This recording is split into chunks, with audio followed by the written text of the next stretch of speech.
Hello mga ka-legit Davercats, isang mapagpalang Sabado na naman po para sa lahat po ng ating mga viewers, no. At ngayong araw nga pag-uusapan natin ito dahil yung pinakabagong segment ngayon ni Mayor Jose Manalo, mukhang unti-unti na rin ginagaya ang lahat ng yan. But before that, if you haven't subscribed yet to my YouTube channel, please don't forget to like, share, and subscribe at i-hit mo na rin ang notification bell for more showbiz updates. Bago tayo magsimula sa ating mga updates ngayong araw, of course, nais ko magpasalamat sa lahat po ng mga legit viewers natin, subscribers, and legit Davercats na lagi pong nag-aabang at nakaantabay sa mga videos natin. Maraming salamat po sa inyo pong mainit na pagsubaybay araw-araw sa ating daily updates. At ngayon pag-usapan natin ito sapagkat ang araw ng Sabado para sa mga Davercats ay itinuturing na isa sa pinakamasaya at pinaka-inaabangan. Very special kasi yung araw na ito sapagkat ngayong araw nga ay sineselebrate ng EAT ang kaarawan ng nag-iisang Tito Sen. Dahil dito, kung mapansin po ninyo, inuna po yung sugod bahay mga kapatid ngayong segment ng EAT dahil na rin na itong si Jose nga ay napanood po natin ng live sa studio po ng EAT. Dahil syempre, hindi po naman papayag ang isang Mayor Jose Manalo na hindi po makiselebrate ng kanyang kaarawan. Pero natuwa naman tayo kasi talagang na-serve po nila sa barangay yung kanilang purpose or yung kanilang pinaka dahilan kung bakit sila naroroon. Kung saan meron nga silang sinugod bahay at naikwento nga nito pong winner yung kanyang kalagayan kay Mayor Jose Manalo. At hindi very personal siya nung ibinulong po sa kanya, ayaw ni Jose na ipaalam kay Wally maging kay Zombie. Ganon ka confident or ganon ka confidential. Pag sinabi kasing confidential, di talaga nila isinasa publiko dahil medyo maselan nga daw di umano yung sakit na pinagdadaanan nung anak ng winner. Kasabay nga nito ngayong araw ay nagkaroon din po sila ng ginawa din po nila yung tinatawag na segment po nila dito po sa EAT. Yung tinatawag na itanong mo kay Mayor. Isa yan sa pinakabagong segment po sa Sugod Bahay mga kapatid kung saan may pili po sila ng mga tanong online or personal question ng ilan sa mga digit Davercats at sinasagot naman ito ni Mayor Jose Manalo.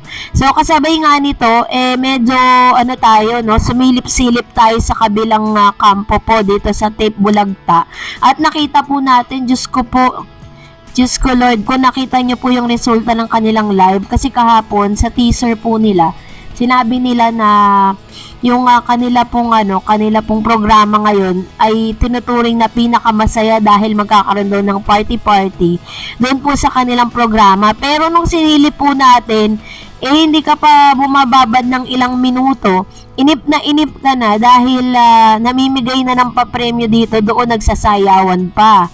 So, medyo tayo doon. Kasi hindi nila na-anticipate na uunahin ng EAT yung segment nga ni Mayor Jose Manalo. Ngayon, during the time naman ng nila, G sa Gedli, tapos na po yung sugod bahay mga kapatid kasi nga binigyan po nila ng daan, no, at binigyan nila ng maraming oras yung kaarawan nga ni Tito Sen ngayong araw.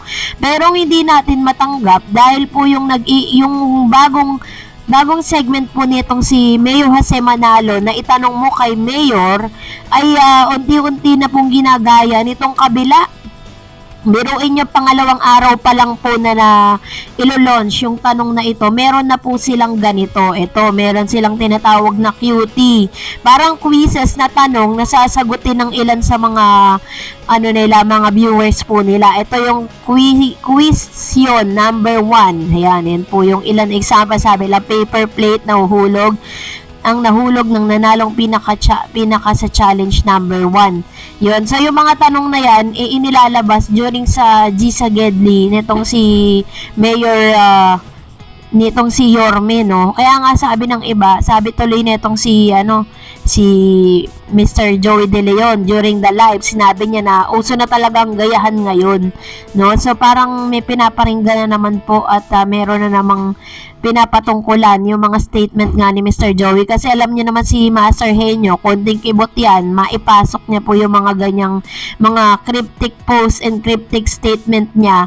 Ngayon, kung ikaw ay nasaktan, ibig sabihin, ayun, ikaw ang tinutukoy niya doon. So, napakasaya lang kasi nga 'di ba talagang pilit nila na dinoduplicate, pilit nilang kinakopy, no? Yung ginagawa po dito sa EAT. At sabi nga ng ilan sa mga viewers po natin, meron pa rin kasi na mga nakasama ang TBJ dati sa Eat Bulaga, branded Eat Bulaga, na naiwan po sa tape Bulagta. Kaya po lahat po ng mga ginagawa ngayon, halos lahat, kinakopy nila. No, wala talaga silang tinatawag na originality. Kaya tuloy, nagkakaroon ng comparison, di ba? Pero kung gumawa sila, mag-formulate sila ng sarili nilang noon time show ng game show, wala silang maririnig sa mga viewers ng Davercat, ng EAT. So ngayon, mag-react tayo ng ilan sa mga komento ninyo patungkol sa last update natin. Unahin natin si Lior Mali. Sabi niya, wala naman manonood dyan sa tape Bulaga. Kung tutuusin, ang inahabol ng iba, premyo pera. Pero, yung magpatawa ng natural, wala sila nun. Basta ako legit Davercats and TBJ watching from Kuwait. True po yan, ano? Kasi parang sa kanila, dinadaan nila lahat sa papremyo eh. Ang tatak ng Eat Bulaga kasi, habang nananalo ka, nag-i-enjoy ka, natatawa ka. Yun talaga yung purpose, yun talaga yung ginagawa nila araw-araw. Hindi lang basta naglalabas sila ng pera dahil namimigay sila ng pera para panoorin sila ng tao. Sabi ni Fallen Angel, talagang masaya ang EAT. Legit Davercats, pinipilit pantayan, kinokopya, ginagaya, di pa rin sila umobra. Lalo sila nagmumukhang kawawa sa segment na lang ni Mayor Jose, ligwak na sila. Lalo na may portion na itanong mo kay Mayor, lalong kinagigiliwan ng tao. Tanghalian ko kahit di masarap gaano ulam ko, napapadami kain ko sa kanin kay Mayor. Nakasiyahang sapat na. Yun, true naman, 'di ba? Talaga matutuwa ka naman talaga sa segment na ito. Kaya nga talagang most watch at most waited, no? Ito pong programang ito, ito pong segment na ito. And of course, sabi ni Miss Maria Teresa Romero, accepted na ng legit Davercats yung dami at haba ng ads. Kasi, meaning nun, kumikita at malakas talaga ang TV5 dahil sa EAT. True. Diba? Kung talagang legit Davercats yan, hindi ka maiinip sa mga ads na napakaramit sandamakbak. Dahil alam natin na dun po kinukuha ng EAT ang pangbigay sa mga tao, no? Kaya naman supportahan natin yan. Sabi ni Maria Teresa Romero again, Dareds, napakaganda mo magbalita. I like you. Full support ako sa iyo. God bless you, idol kita. Thank you, Ma'am si Maria Teresa Romero. Salamat po, no, sa inyo pong pagsuporta at palagi ang pagsubaybay. Like ko kayo nakikita sa comment section. Salamat po. And of course, Lipster Fernandez said, pati pag seryoso ng nagpapayo, may iyak ka talaga. Hindi gaya nung dalawang tulonggis. Mabanggit lang TBJ nilalayasan na. True, totoo po yun. Alam nyo, kaya nga pag nanonood tayo ng EAT, parang yung ating emotion, parang parang roller coaster, tatawa ka, iiyak ka bigla, tapos tatawa ka, diba? Ganon sila eh. Sabi ni Rogelio Paras, itong tunay na si Mayor Jose Manalo, galing magpatawa. Hindi pa siya nagsasalita, tatawa ka na, hoy, wag kayong ganon. Solid TBJ5. Yan. So, ito na po yung mga talagang masasabi nating solido na galing sa kapuso, ngayon solid TB5 na. Sabi ni Juanard Benarao, basta si Mayor Jose handang magpasagasa sa motorcycle, humiga sa mainit na kalsada, mapatawa lang ang mga legit Davercats. So, Lodi kita, I love you. Ayan.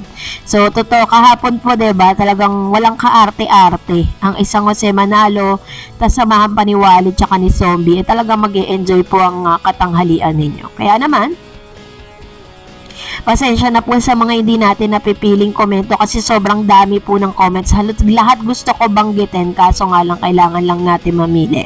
So anyway, maraming salamat sa inyo pong panonood at of course, kung hindi kayo nakasubscribe, mag-subscribe na po kayo. Until next vlog, God bless everyone.